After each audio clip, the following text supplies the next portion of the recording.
Halo semua, perkenalkan nama saya Alia Faradila dari Universitas Sriwijaya. Nah, pada pertemuan kali ini kita akan belajar mengenai suhu dan pemuaian zat.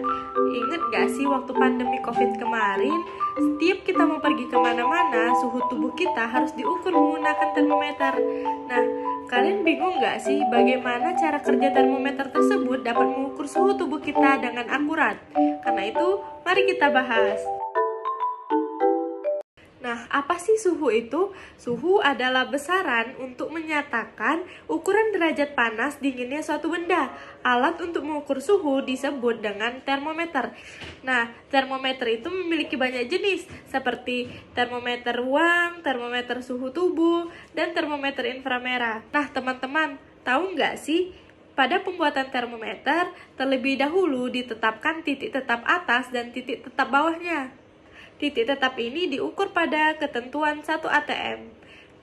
Lalu, bagian yang berada di tengah titik tetap atas dan titik tetap bawah disebut dengan skala suhu. Nah, pada titik tetap bawah ini biasanya terjadi pada es yang mencair, sedangkan pada titik tetap atas itu pada air yang mendidih.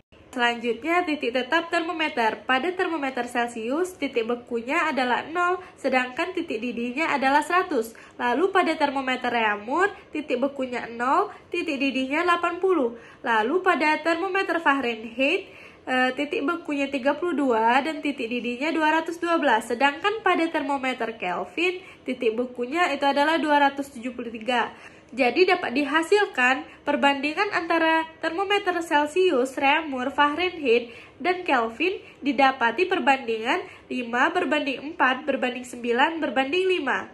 Lalu kita juga dapat mengkonversi suhu dengan rumus skala yang dicari sama dengan perbandingan yang dicari per perbandingan yang diketahui dikali skala yang diketahui.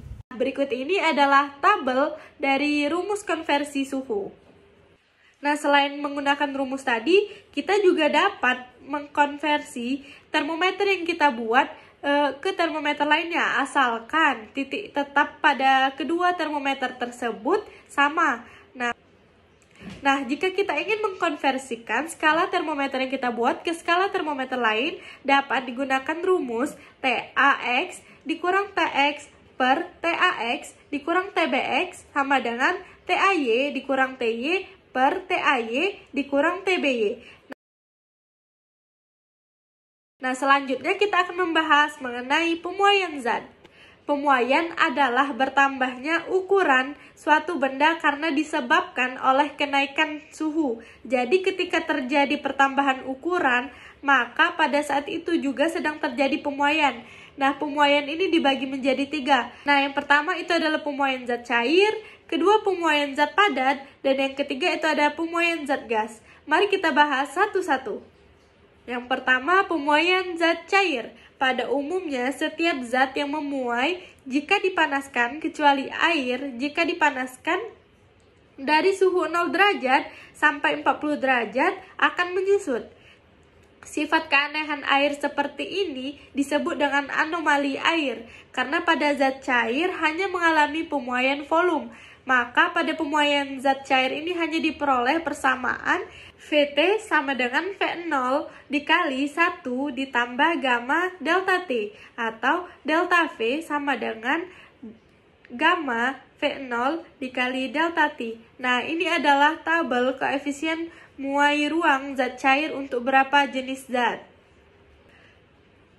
Lalu yang kedua, pemuaian zat padat. Nah, pada pemuaian zat padat ini dibagi lagi menjadi 3, yaitu muai panjang, muai luas, dan muai volume. Nah, yang pertama itu muai panjang. Pemuaian panjang digunakan konsep koefisien muai panjang atau koefisien muai linier yang dapat didefinisikan sebagai perbandingan antara pertambahan panjang dengan panjang mula-mula zat. Koefisien muai panjang dapat dinyatakan dengan persamaan alfa sama dengan delta L per L dikali delta T, di mana delta L itu LT dikurang L0 atau LT dikurang L0 sama dengan alfa L0 delta T, atau LT sama dengan L0 ditambah alfa L0 delta T, atau LT sama dengan L0 dikali 1 ditambah alfa dikali delta T. Dengan LT adalah panjang benda saat dipanaskan, L0 adalah panjang benda mula-mula, alfa adalah koefisien muai linear atau panjang, sedangkan delta T adalah perubahan suhu. Nah, selanjutnya muai luas. Jika zat padat tersebut mempunyai dua dimensi, yaitu panjang dan lebar, kemudian dipanasi, tentu baik panjang maupun lebarnya mengalami pemuaian, atau dengan kata lain, luas zat padat tersebut mengalami pemuaian. Nah, koefisien muai luas dapat dinyatakan dengan persamaan delta A sama dengan beta dikali A dikali delta T, atau AT dikurang A0 sama dengan beta dikali A0 dikali delta T, atau AT sama dengan A0 ditambah beta A0 delta T, atau AT sama dengan A0 dikali 1 ditambah beta delta T. Karena nilai beta adalah 2 alfa, jadi persamaan di atas itu juga dapat ditulis dengan AT sama dengan A0 dikali 1 ditambah 2 alfa dikali delta T. Dengan AT adalah luas benda saat dipanaskan, A0 adalah luas benda mula-mula, beta adalah 2 alfa atau koefisien muai luas, dan delta T adalah perubahan suhu. Lalu, muai volume. Zat padat yang mempunyai bentuk ruang jika dipanaskan akan mengalami pemuaian volume. Koefisien pemuaian pada pemuaian volume ini disebut dengan koefisien muai volume atau koefisien muai ruang yang diberi lambang gamma. Adapun persamaannya adalah delta V sama dengan V0 dikali gamma dikali delta T, atau delta V sama dengan V dikurang V0, atau V sama dengan V0 dikali 1 ditambah gamma dikali delta T, atau gamma sama dengan 3 alfa. Nah, yang ketiga, pemuaian zat gas. Jika gas dipanaskan, maka dapat mengalami pemuaian volume dan dapat juga terjadi pemuaian tekanan.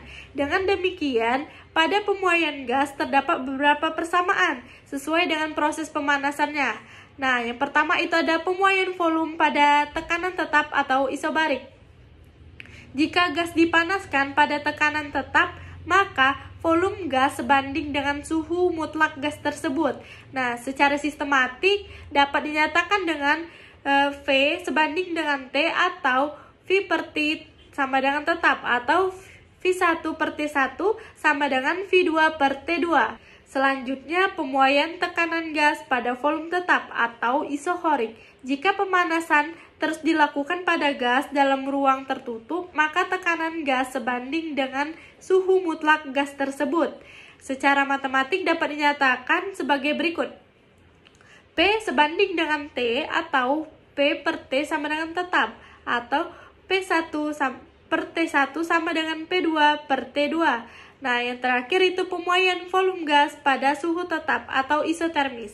Jika gas dipanaskan dengan suhu tetap, tekanan gas berbanding terbalik dengan volume gas. Nah, di sini secara matematik dapat dinyatakan dengan P sama dengan 1 per V, atau P dikali V sama dengan tetap, atau P1 dikali V1 sama dengan P2 dikali V2. Jika pada proses pemuaian gas terjadi tekanan berubah, volume berubah, suhu berubah, maka dapat diselesaikan dengan persamaan hukum Boyle, yaitu P dikali V per T sama dengan tetap, atau P1 dikali V1 per T1 sama dengan P2 dikali V2 per T2. Nah, itulah tadi pembahasan mengenai suhu dan pemuaian zat. Semoga kalian dapat memahami materi yang telah saya sampaikan. Terima kasih.